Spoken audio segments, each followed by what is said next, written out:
First contact's price. The quantum scanner's alert pierced the silence of the Helios bridge, startling Captain Sarah Chen from her routine systems check. She'd spent 15 years in Earth's Defense Force, but nothing in her experience had prepared her for the signal now flooding her ship's sensors. "Computer, verify signature pattern," Sarah commanded, her fingers dancing across the holographic interface. The response came instantly, confirming her suspicions. This was no natural phenomenon. The signal pulsed with a complexity that defied Earth's most advanced encryption protocols. It originated from somewhere beyond Neptune's orbit, but its strength suggested technological capabilities far beyond humanity's current understanding. "Bridge to Science Bay," Sarah called out, keeping her voice steady despite the adrenaline coursing through her veins. "Dr. Nash, are you seeing this?" "Affirmative, Captain," came the reply, tight with tension. "The signal's utilizing quantum entanglement principles we've only theorized about. Whoever's sending this, they're centuries ahead of us." Sarah absorbed this information with practiced calm. The Helios, Earth's most advanced deep space vessel, suddenly felt uncomfortably primitive. They'd always known first contact was possible, but humanity had hoped to make more technological progress before it happened. "Begin decoding procedures," she ordered, initiating the ship's first contact protocols, "and notify Earth Defense Command. They need to." The message decoded itself. Holographic characters materialized above her command console, translating themselves into perfect English with disturbing efficiency. Sarah read the message twice, her blood running cold. "To dominanti species of Sethol 3, designation, humans, from the Selindicati Colectiv, Sudbig GCT, terms of surrender." "Lieutenant Park," Sarah called out, her mind already racing through scenarios. "Sound General Quarters and get me a direct quantum link to Earth Defense Command." The message continued scrolling. "Your species HASBENIDNTFI as APOTNCHILDESTABILIS element NDSCT2R. The Selindicati Colectiv OFFERS 1 OPP or 2 NITW FR PEC fuel integration. Surrender your OTONOMY and HCCEPT Selindicati guidance, or FAC immediate technological adjustment.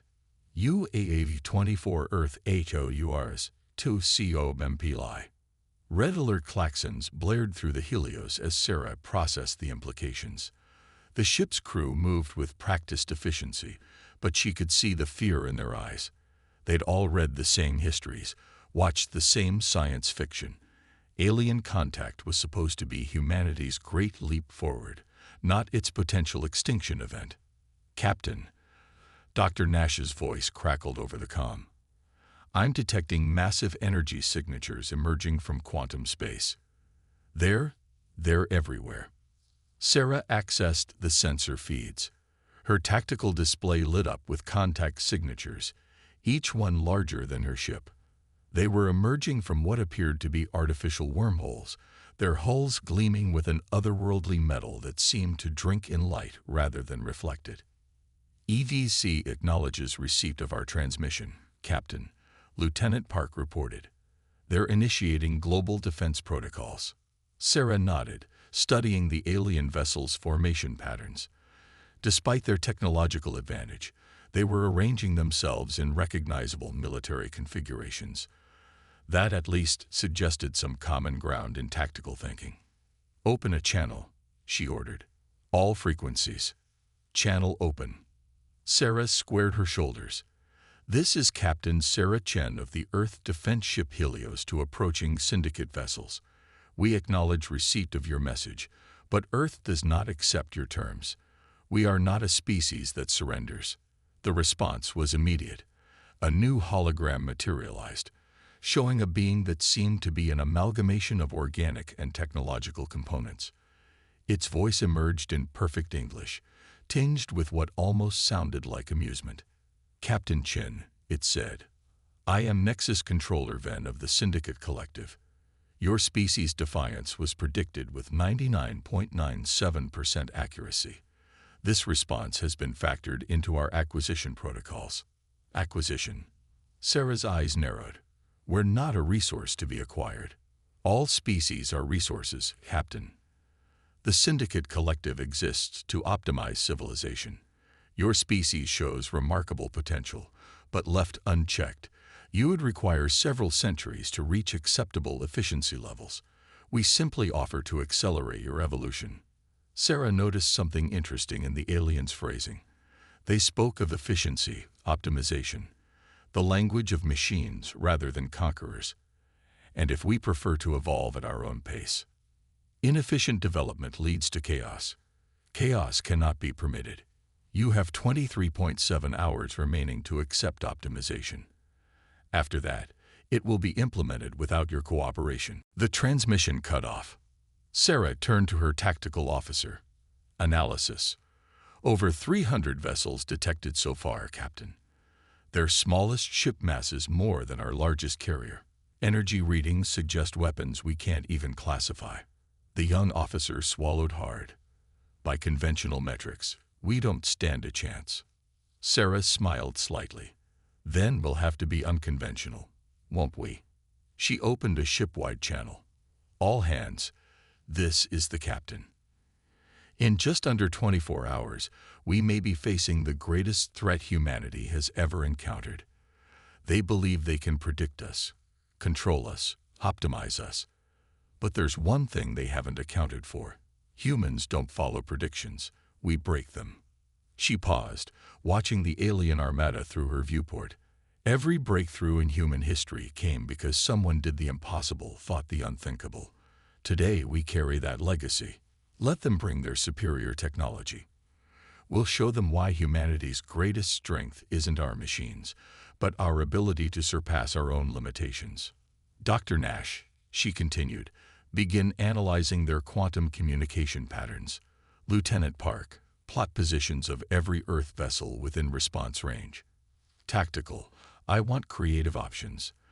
They think they can calculate every variable, predict every move. Let's show them why human ingenuity can't be quantified." As her crew jumped into action, Sarah studied the alien fleet's formation again. They were perfectly positioned, mathematically optimal. And that, she realized, might be their weakness. Because optimal wasn't always best. Sometimes victory required chaos, creativity, the human element that no algorithm could predict. The next 24 hours would determine humanity's fate, but Sarah Chen had no intention of surrendering. The Syndicate Collective was about to learn why betting against human determination was a losing proposition. They thought they were facing an inferior species. They were about to face humanity. The last line. 23 hours had transformed Earth's orbital space into an apocalyptic chessboard. The Syndicate's ships hung in perfect geometric formations, their dark hulls creating artificial constellations against the star field. Humanity's combined fleet, everything from military vessels to converted mining ships, looked almost primitive in comparison. Sarah Chen watched from the Helios bridge as another civilian transport jumped to safety, carrying thousands of evacuees from the European space colony. Her ship, along with a ragtag defense line of Earth vessels, provided cover against the Syndicate's probe attacks. "Quantum signature detected," her tactical officer announced. 3 Syndicate destroyers emerging at bearing 047. "Time to intercept." 40 seconds, Captain." Sarah studied the tactical display. The Syndicate's attacks had been precise, methodical, testing Earth's defenses while gathering combat data. Their ships moved with mechanical perfection, each maneuver calculated to maximize efficiency. "Dr. Nash," she called to the science bay. "Status on the quantum analysis." "Getting there, Captain." The scientist's voice crackled with excitement despite the tension. "Their ships communicate through quantum-entangled networks. It's incredibly advanced, but there's something odd about the pattern structure. A warning klaxon cut through their conversation. The Syndicate destroyers had launched their first volley, streams of particles moving at relativistic speeds. Evasive pattern Delta 7, Sarah ordered. Engineering, route emergency power to the deflectors. The Helios banked hard, its inertial dampeners straining as Sarah executed a maneuver that looked more like atmospheric flying than space combat. 2 particle streams missed entirely. The third grazed their shields, making the ship shudder. Shields at 82%, engineering reported. Whatever they're firing, it's partially bypassing our defensive frequencies. Sarah nodded grimly. The Syndicate's weapons were specifically designed to counter Earth's shield technology. But she'd noticed something during the previous skirmishes. Their targeting algorithms, while incredibly precise, assumed rational opponent behavior. Helm, plot me a course directly through their formation, she ordered. Engineering, prepare for emergency quantum pulse on my mark. Her bridge crew exchanged glances but moved to comply. The Helios experimental quantum drive wasn't meant to be used as a weapon, but desperate times called for desperate measures. Captain, Dr. Nash's voice cut in urgently. I've identified the anomaly in their communication pattern. Their quantum network, it's too perfect. Explain. They're using quantum entanglement for instantaneous coordination across their entire fleet, but the signal coherence is maintained through predictive algorithms. They're not actually adapting in real time. They're executing pre-calculated response patterns. Sarah's mind raced with the implications. The Syndicate's technological advantage relied on perfect coordination, but they achieved it through prediction, rather than true tactical flexibility. New contacts. Tactical announced. 5 more destroyers emerging from quantum space. Execute attack run. Sarah ordered. All power to forward shields. The Helios accelerated straight toward the Syndicate formation. On her tactical display, Sarah watched the enemy ships adjust their positions with mathematical precision, moving to create an optimal firing solution. They're launching interceptors, Tactical reported. Targeting solutions locked. Hold course, Sarah commanded. The distance between ships rapidly decreased.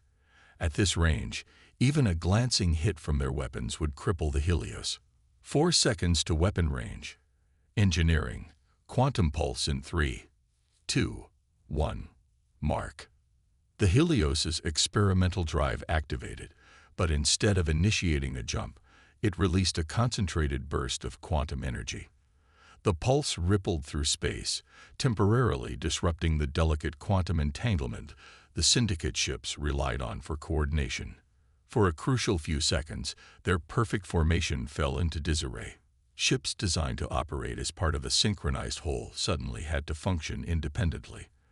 Their targeting algorithms, unable to receive updated fleet data, defaulted to predicted trajectories. All batteries, fire, Sarah ordered. The Helios's conventional weapons might have been technologically inferior, but they struck targets that were momentarily operating on outdated tactical assumptions. 2 Syndicate destroyers took critical hits before their adaptive shields could compensate. Dr. Nash, Sarah called out as they broke through the enemy formation. I need you to broadcast your findings to the entire Earth fleet. The Syndicate's quantum network is their strength, but it's also their weakness. If we can disrupt their coordination.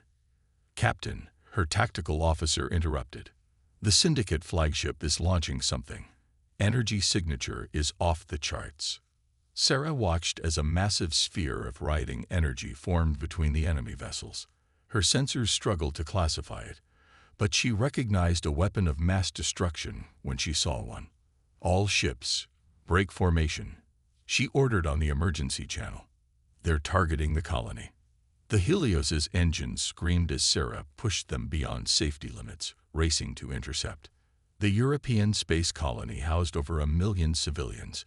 The evacuation was less than half complete. Time to weapon release. 15 seconds, Captain. We'll never reach it in time. Sarah's mind raced. The Syndicate had predicted they would defend the colony.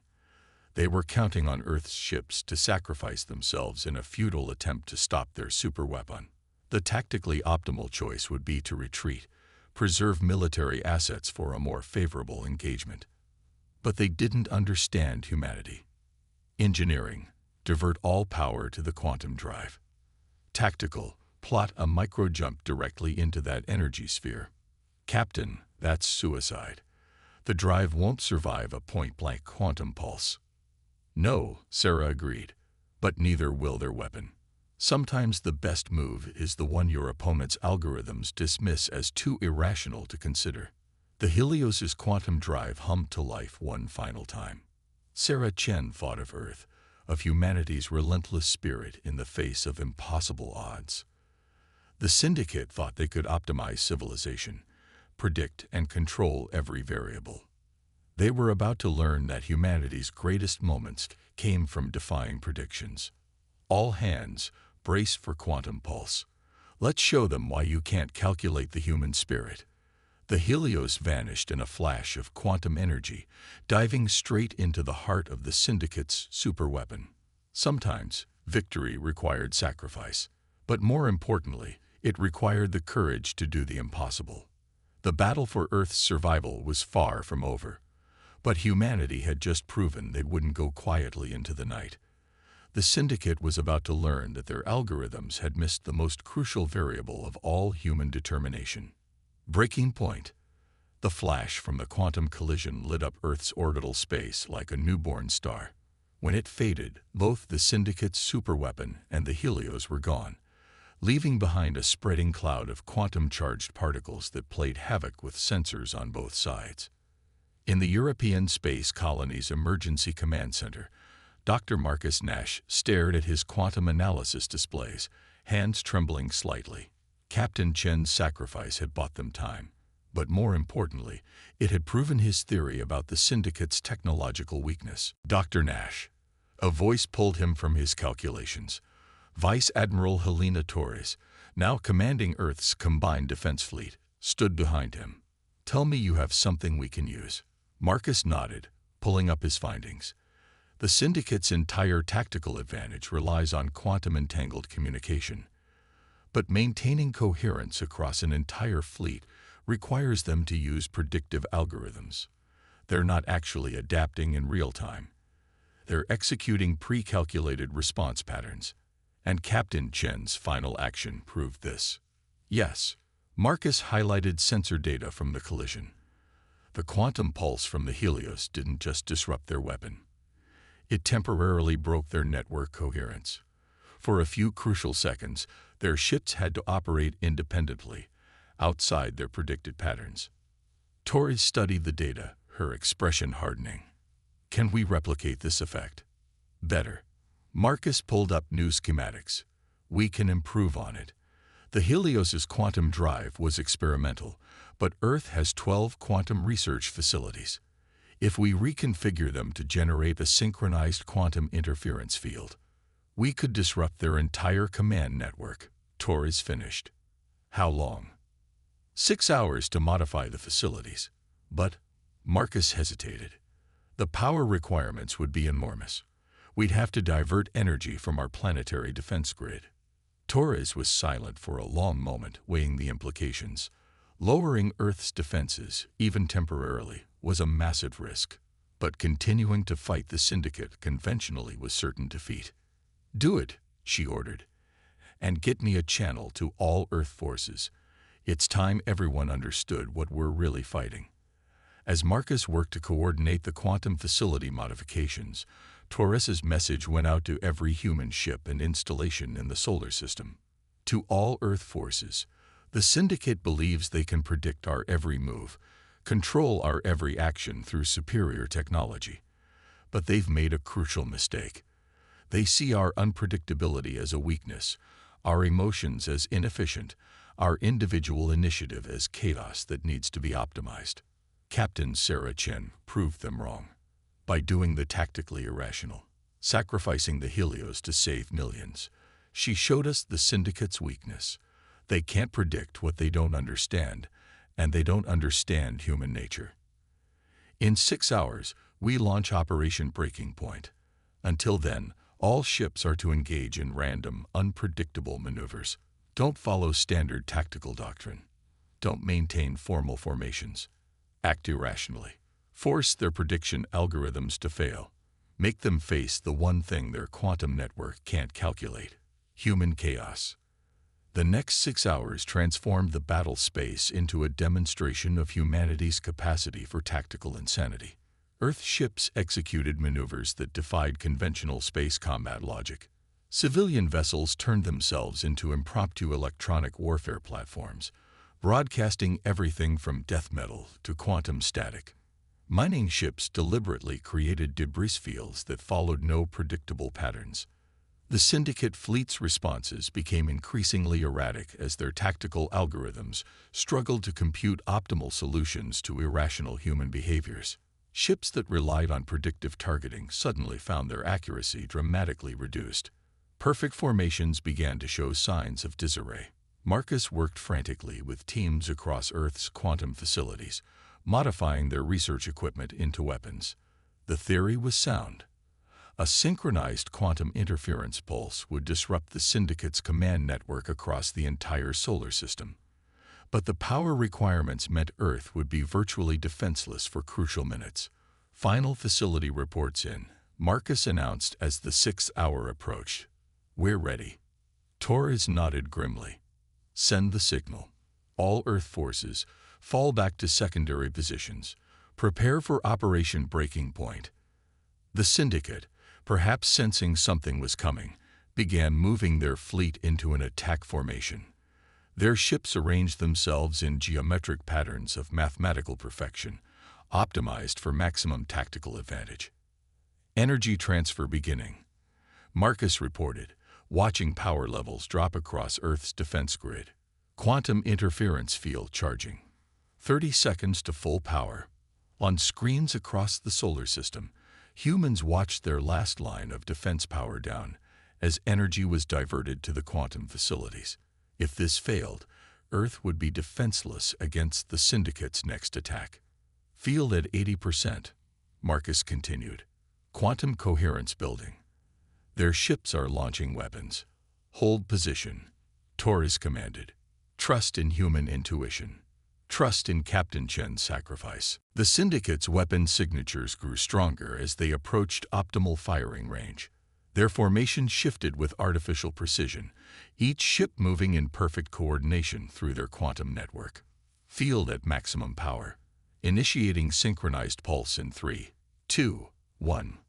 12 quantum research facilities fired simultaneously, their combined interference pulse rippling through space like a wave of invisible force. For a moment, nothing seemed to happen. Then the Syndicate fleet's perfect formation collapsed into chaos. Ships suddenly operating without quantum coordination began moving erratically. Some collided with each other as their prediction algorithms failed catastrophically. Others fired weapons at phantom targets their computers had projected but no longer existed. "It's working," Marcus exclaimed. "Their quantum network is completely destabilized. They can't maintain fleet cohesion." Torres allowed herself a small smile. "All Earth forces, execute Attack Plan Delta. Target any ship showing signs of navigational confusion. Today we prove that humanity's greatest strength isn't our technology. It's our ability to embrace chaos when logic fails." The battle that followed would be studied in military academies for generations to come. Earth's supposedly inferior forces, attacking with unpredictable patterns and individual initiative, tore through the suddenly disorganized Syndicate fleet. Without their quantum coordination, the alien ships proved surprisingly vulnerable to unconventional human tactics. But victory would come at a heavy price. Even disrupted, the Syndicate's technology was formidable.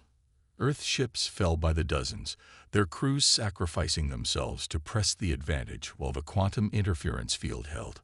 The question now was whether humanity could press their advantage before the Syndicate adapted. The real test wasn't just disrupting their network. It was proving that human determination could overcome even the most advanced alien technology.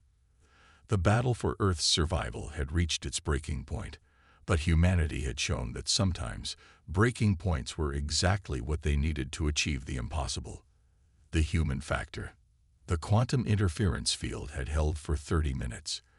In that time, humanity had inflicted more damage on the Syndicate fleet than anyone had thought possible. But as Dr. Marcus Nash watched his sensors, he saw something that made his blood run cold. "Admiral Torres," he called out. "The Syndicate ships, they're adapting." On the main tactical display, the alien vessels were beginning to move with renewed coordination. It wasn't the perfect mathematical precision they'd shown before, but it was something different, something worse. "They're switching to localized quantum networks," Marcus explained. "Smaller groups of ships, operating independently. Our interference field can't disrupt them all at once anymore." Torres studied the display grimly. The Syndicate was learning, evolving their tactics in response to humanity's chaos strategy. How long until they regain full fleet coordination? Unknown, but their combat effectiveness is already increasing. "We're losing our advantage." As if to emphasize his point, a squadron of Syndicate destroyers executed a perfectly coordinated attack run on Earth's defensive line.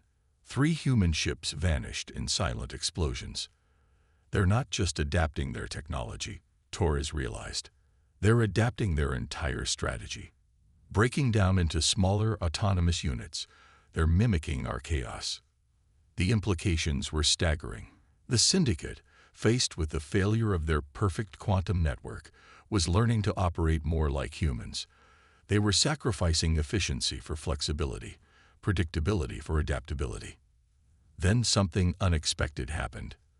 A new signal cut through the battlefield's electronic chaos, a quantum transmission unlike anything they'd seen before.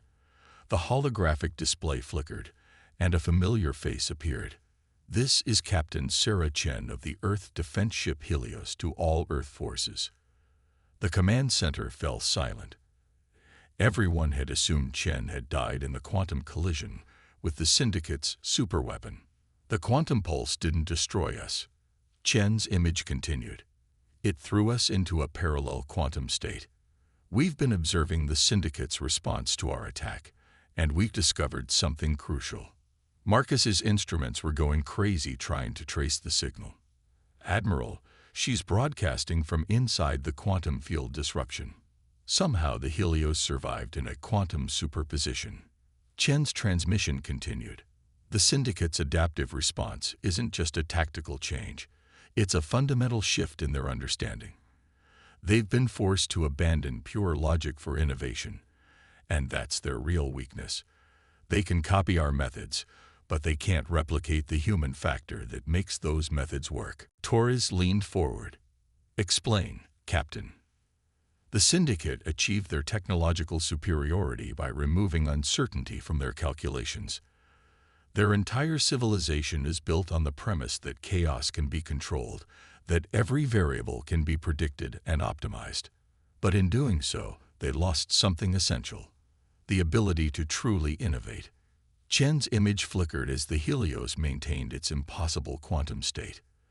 "They can copy our tactics, but they can't understand the intuition behind them. They can mimic chaos, but they can't embrace it. And that's why we're going to win." "How?" Torres demanded. "They're already adapting to our interference field." "Because we're going to give them more chaos than they can handle." Chen smiled, the same predatory grin she'd shown when facing down the alien Armada. "The Helios's quantum state is unstable.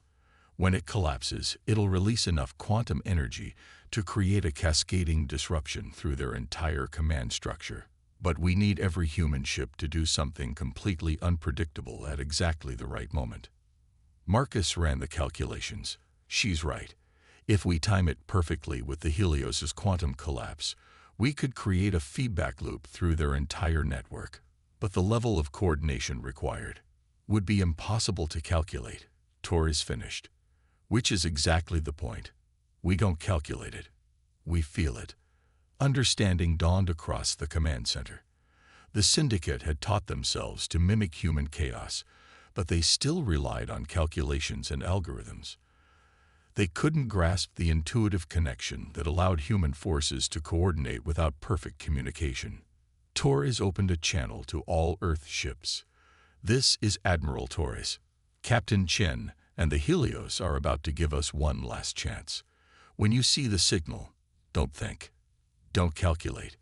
Trust your instincts and do the last thing the enemy would expect.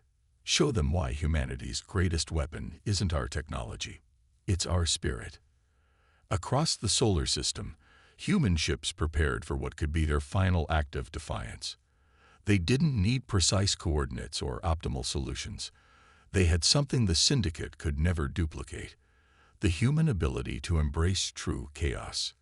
The Helios hung in its quantum state like a ghost ship, waiting for the perfect moment. Sarah Chen watched the battle unfold through sensors that existed in multiple realities simultaneously. She saw the Syndicate ships moving with their new, adapted coordination. She saw Earth's forces holding position, each crew ready to act on pure instinct. "Dr. Nash," she called out, "the Helios's quantum state is approaching critical. Stand by for the biggest quantum light show in human history." Marcus monitored the readings from Earth. "Ready, Captain. Though I should note that what you're attempting violates at least 7 laws of physics." "Good thing humans have a habit of breaking laws when it matters," Chen replied. "All Earth forces, prepare for quantum cascade. And remember, don't think. Feel." The battle for humanity's survival was about to enter its final phase. The Syndicate had learned to adapt their technology, but they were about to discover that some things couldn't be learned through adaptation alone. Sometimes victory required something that no algorithm could predict: the pure, chaotic brilliance of the human spirit. Victory's echo. The moment of truth arrived with neither countdown nor warning. The Helios's quantum state began to collapse, its very existence rippling between dimensions as physics itself struggled to resolve the paradox of its survival. "Now," Sarah Chen's voice rang through every human ship's communication system. "Show them what humanity can do." What followed defied every tactical doctrine ever written. Earth's ships moved as though their pilots had collectively lost their minds, but with a strange, almost artistic synchronization that no computer could have coordinated. Mining vessels fired their extraction beams into empty space, creating gravitational eddies that shouldn't have been possible. Civilian transports executed maneuvers that their designers would have sworn were impossible. Military ships fired their weapons in patterns that made no tactical sense until the moment they all converge. The Syndicate's adapted formations tried to respond, their localized quantum networks attempting to calculate optimal counter-strategies. But there was nothing optimal about what humanity was doing. This wasn't chaos mimicked by algorithms. This was chaos born of pure human intuition. In the command center, Dr. Marcus Nash watched in awe as his sensors tried to make sense of the battlefield. The quantum cascade is building. Their networks are trying to compensate, but they can't predict where to allocate resources. Admiral Torres stood at the tactical display, a fierce smile on her face. They wanted to optimize civilization. Let's show them what they'd be optimizing away. The Helios hung in the center of the maelstrom, its quantum state becoming increasingly unstable. Through sensors that existed in multiple realities, Sarah Chen watched the Syndicate fleet's movements becoming more erratic as their adaptive algorithms failed to cope with humanity's synchronized insanity. "Their command structure is fracturing," she reported. "Time to show them why you can't calculate the human spirit." Initiating final quantum collapse. The Helios's experimental drive, which had been holding the ship in quantum superposition, began to fail. But instead of simply returning to normal space, it released its stored quantum energy in a carefully orchestrated wave. The effect rippled across the battlefield like a stone thrown into a pond of reality itself. Where it touched Syndicate ships, their quantum networks didn't just fail. They fractured in ways their designers had never imagined possible. Ships that relied on quantum-coordinated systems suddenly found themselves processing information from multiple timelines simultaneously. Weapons that operated on quantum precision targeting began firing at threats that existed in parallel dimensions. "The cascade is spreading through their entire fleet," Marcus reported excitedly. "Their quantum networks are trying to compensate by increasing coordination, but that's just making it worse." He was right. The more the syndicate's systems tried to adapt, the more they fed into the quantum cascade. Their attempt to calculate responses to incalculable human chaos was creating a feedback loop that threatened to tear their entire command structure apart. Then, something unprecedented happened. The syndicate's flagship, a massive vessel that had remained in the background throughout the battle, transmitted on all frequencies. "This is Nexus Controller Ven to all human forces." The alien's voice had lost its earlier condescension. "We request cessation of hostilities." The command center fell silent. Admiral Torres exchanged glances with Marcus before responding. "This is Admiral Torres. Are you surrendering?" "Surrendering implies a contest of force," Ven replied. "What you have demonstrated transcends mere military conflict. Our models, our predictions, they cannot account for what we have witnessed." Through the quantum chaos, the Helios finally resolved back into normal space. Sarah Chen's voice joined the conversation. "Maybe that's because you can't optimize the human spirit, Controller Ven. Some things aren't meant to be calculated." There was a long pause before Ven responded. "We believed your species required optimization to reach its full potential. We were incorrect. Your capacity for synchronized chaos, for intuitive cooperation that defies algorithmic prediction, these are not flaws to be corrected. They are advantages we had not conceived possible." Torres stepped forward. "Then perhaps it's time for a different kind of first contact. Not as optimizers and subjects, but as equals who might learn from each other." "Yes," Ven agreed. "Our civilization's pursuit of perfect efficiency led us to forget the value of unpredictability. We would learn from humanity if you would permit it." As the quantum cascade subsided, the battlefield fell silent.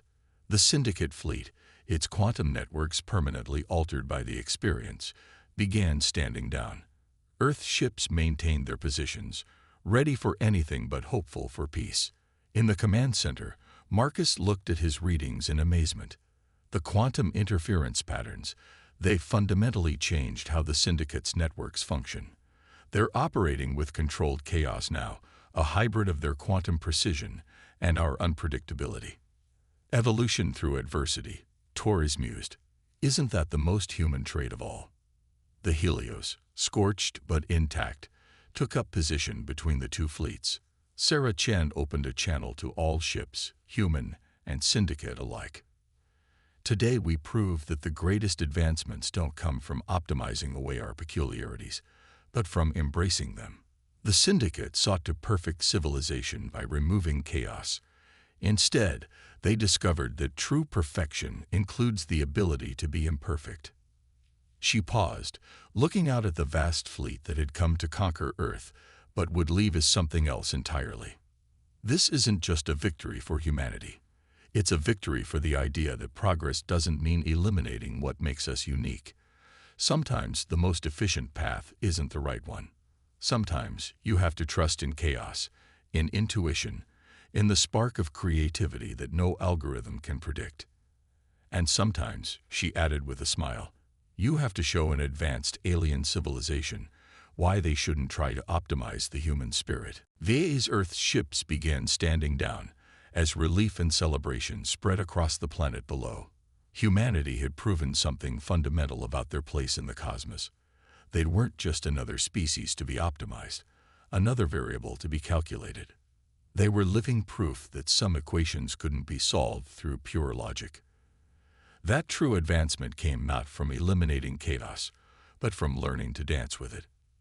The Syndicate had come to optimize civilization. Instead, they'd learned perhaps the most important lesson of all, that in the vast algorithm of existence, the human factor wasn't a bug. It was the feature that made the whole equation work.